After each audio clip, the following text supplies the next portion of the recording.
After the terrifying storm hit, I stocked up on supplies and stayed home with my mother.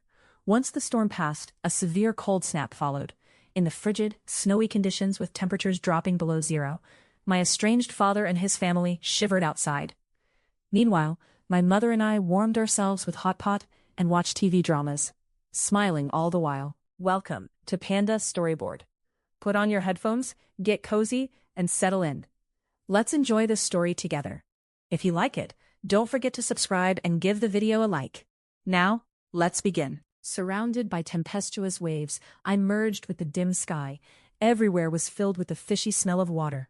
The wind howled furiously as a massive tree hurtled towards me. I saw my mother's face turning purple next to me, and the sinister smiles of my father's family before I fainted. Suddenly, the scene shifted to a vast expanse of white. The receding floodwaters had turned into glistening, transparent ice. The cold pierced my organs, and all around me were bodies frozen in the ice, making it seem as if life had vanished from the world. I watched my own body slowly turn into an ice sculpture. Then my limbs went numb, and I lost all sensation. I woke up abruptly in bed. The sound of cicadas faintly penetrated the window, and with no air conditioning on, the room was stifling hot. Sweating, I walked to the living room. I'd been having this dream for a week now. It all started with the typhoon that nobody took seriously. Then came the torrential rains lasting a month and submerging most of the city. Finally, heavy snow began to fall, and within one night, the lingering floodwaters were frozen, ushering in an ice age. My kind-hearted mother took in my down-and-out father, only to be driven out by his conniving family and eventually die in the icy wilderness. At first, I refused to believe the situations in my dreams, but having the same dream for a week raised doubts in my mind. The despair I felt before dying enveloped me deeply. I even remembered the exact dates from the dreams. The day the storm hit was August 1st. Suddenly, I wondered if I was dreaming of the future. Otherwise, how could I explain having the exact same nightmare for a week? I checked the balances of all my bank accounts on my phone. I had recently sold my ancestral home and planned to settle in the city with my mother. There was over $3 million in savings, including my salary over the years, totaling about $3.5 million. But I hesitated. Was it worth making such drastic moves just because of a dream? If the storm didn't come, the down payment and all our savings would be washed away. Not only would we fail to buy a house, but we'd also be ridiculed by my father's family.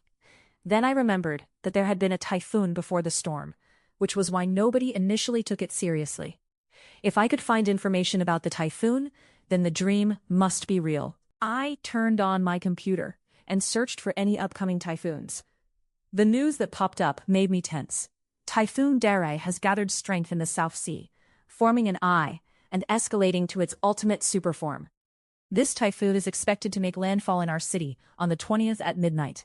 Citizens are advised to stay indoors and take safety precautions against the typhoon and potential heavy rain to protect their lives and property. Sweat broke out on my forehead.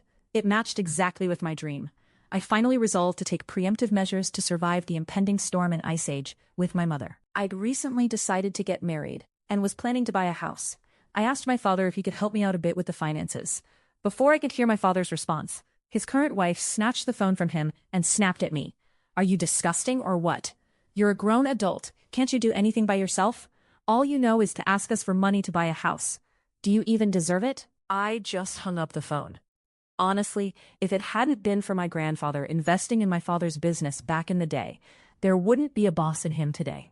After my grandfather passed away, my father quickly made his longtime mistress his official wife and brought along a boy about my age. He then forced my mother to divorce him, leaving us with just a small apartment. It's funny to see them clutching their money as if they can take it to the grave. However, not long after, I did receive a transfer of $500,000 from my father, accompanied by a bunch of useless nonsense, mostly him lamenting about being broke. I ignored his words and started to apply for loans at various banks. I managed to secure an additional $300,000 from various platforms. With the finances in place, the next step was the house. In my dreams, I bought the top floor, and although it didn't flood, it was always leaking. This time, I bought the unit just below the top floor to ensure it wouldn't leak or get flooded. The real estate agent was overjoyed as I chose the option with the highest loan amount, putting down $2 million for a 150 square meter house in the suburbs.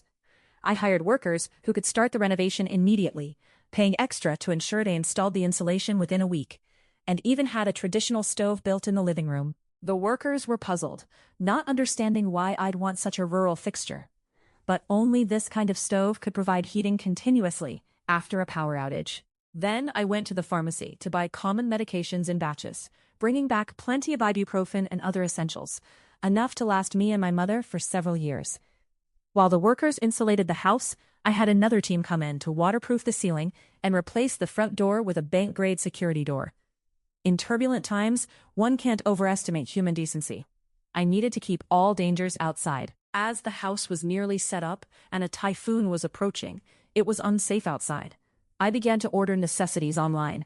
First, the food. I clearly remember that a week after the heavy rain started, we faced power outages.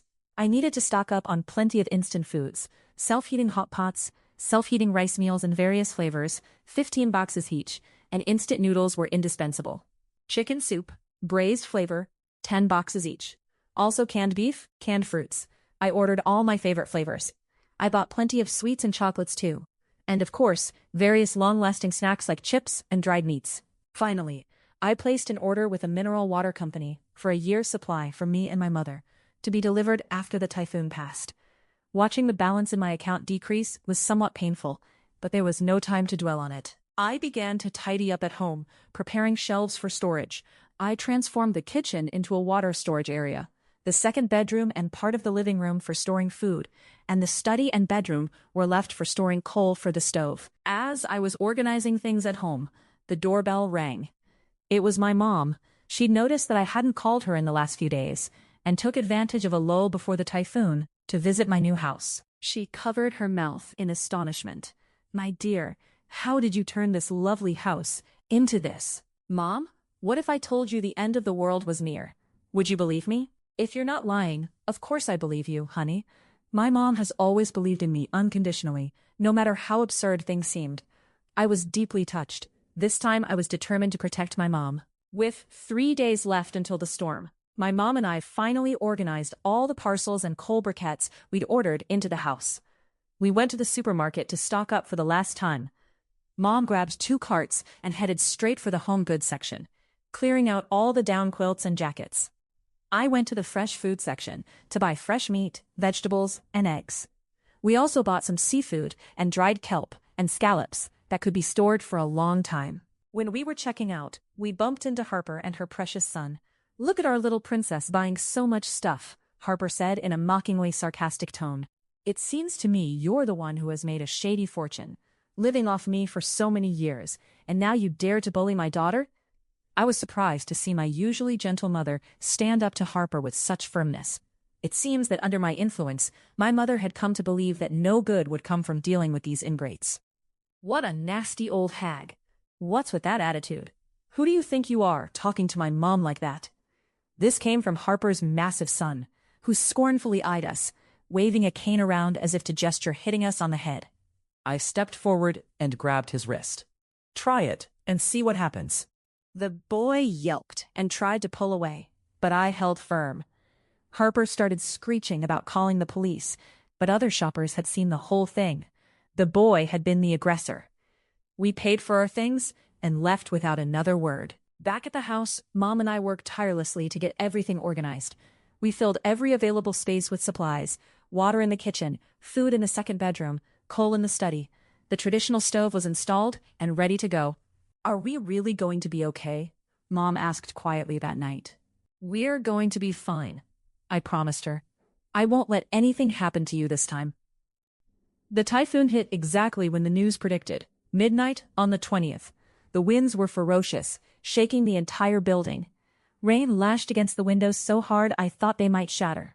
Mom and I huddled together in the living room, listening to the storm rage outside. It went on for hours, the howling wind and crashing thunder making it impossible to sleep. By morning, the wind had died down, but the rain continued, heavy, relentless sheets of water that didn't stop. Days passed. The rain kept falling. Water began to accumulate in the streets. slowly rising higher and higher. Within a week, the power went out, just like in my dream. But we were ready. We had candles, flashlights, and our traditional stove for cooking and warmth. We ate our self-heating meals and watched the water rise from our window. The city flooded. Water covered the first floors of buildings, then the second, creeping higher each day. People who hadn't prepared were scrambling, trapped in their homes with dwindling supplies. I looked through the peephole. He was there with Harper, her son, and a few others from his side of the family, all of them soaked, shivering, desperate. They must have heard I bought this place and stocked up on supplies. "Open the door," Harper screeched. "We know you have food and water in there. You have to share." Mom looked at me, worried. "Should we?" ? "No," I said firmly. "Remember what happened in my dream? They took us in, then threw us out when things got worse. They stole our supplies and left us to die. We're not making that mistake again." The pounding continued for hours. They begged, threatened, cried, but I didn't budge. Eventually, they left to find shelter elsewhere. Weeks passed. The rain finally stopped after a month, just like in my dream. The city was submerged under murky brown water. Bodies floated past our window. People who hadn't made it. It was horrific. Then the temperature started to drop. Within days, it plummeted below freezing. Snow began to fall, heavy, thick flakes that didn't stop. Overnight, the floodwater froze solid, trapping everything beneath a layer of ice. The ice age had begun. Without power, without heat, most people wouldn't survive. But Mom and I were safe in our insulated home with our coal stove burning bright, keeping us warm. One morning, I heard scratching at our door again. I looked through the peephole and saw them. My father's family, desperate and half-frozen. They'd come back, begging for shelter. "Please," my father called out weakly. "We're dying out here. Just let us in for a little while, just to warm up." I could see Harper behind him, her lips blue from the cold. Her precious son was wrapped in what looked like torn curtains, shivering uncontrollably. "Dylan, please," my father shouted. "I know I wasn't a good father, but we're family. You can't just let us freeze to death." Mom tugged at my sleeve. "Maybe we should." "No," I said, my voice hard. "In my dream, you took them in out of kindness. Do you know what they did? They ate our food, used our supplies, and when things got really bad, they locked us out in the cold. You died out there, Mom, frozen in the ice. I'm not letting that happen again." The scratching continued for a while longer, then stopped. I looked through the peephole. They were huddled against the wall across the hallway, trying to conserve body heat. But I knew it wouldn't be enough. Days passed. The temperature dropped even further. Eventually, their movements stopped. The hallway became their tomb. Mom cried when she realized they were gone. But I reminded her. They would have done the same to us. They did do the same to us in another life. This time, we survived. That's what matters. Months went by. The ice age settled in. Rescue efforts were sporadic. The government was overwhelmed, trying to save as many people as possible. But supplies were scarce, and many places were simply unreachable. Mom and I rationed our supplies carefully. We had enough food and water to last us a long time if we were smart about it. The coal kept us warm. The insulation kept the heat in. We played cards, told stories, and waited for the world to thaw. Eventually, rescue did come. By then, we were among the few survivors in our building. When the authorities arrived and saw how well prepared we were, they were amazed. "How did you know to prepare like this?" one of them asked. "Call it intuition," I replied. I wasn't about to explain my prophetic dream. They'd think I was crazy. As we were being evacuated to a safer location, we passed by the spot where my father's family had died. Their bodies were still there, frozen in the ice like statues. Harper's son was still clutching that makeshift blanket, his face twisted in a final expression of cold and hunger. Mom looked away, but I stared. This was the fate they'd condemned us to in my past life. Now they'd experienced it themselves. I should have felt guilty, but I didn't. They'd made their choices, abandoning my mother, treating us like garbage, refusing to help when we asked. "Don't look," Mom said softly, pulling me along. "It's over now." She was right. It was over. We'd survived, and that's all that mattered. At the evacuation center, we learned that millions had died, from the flooding, from the cold, from starvation and disease. It was one of the worst natural disasters in history. But we'd made it through, because I'd had a second chance. A warning from fate itself. I never told anyone else about my dream. How could I explain it? How could I make them understand that I'd lived through this nightmare before and came back to change it? Some might say I should have done more, warned more people, tried to save others. But I learned my lesson in that first life. You can't save everyone. Sometimes the best you can do is protect the people you love most. Mom and I started over in the aftermath. The world slowly rebuilt. And through it all, I never forgot what I'd seen in that dream. My mother's purple face, the sinister smiles of people who should have loved us, and the cold, unforgiving ice that claimed so many lives. But this time, we were the ones who smiled. This time, we were the ones who survived. And that made all the difference.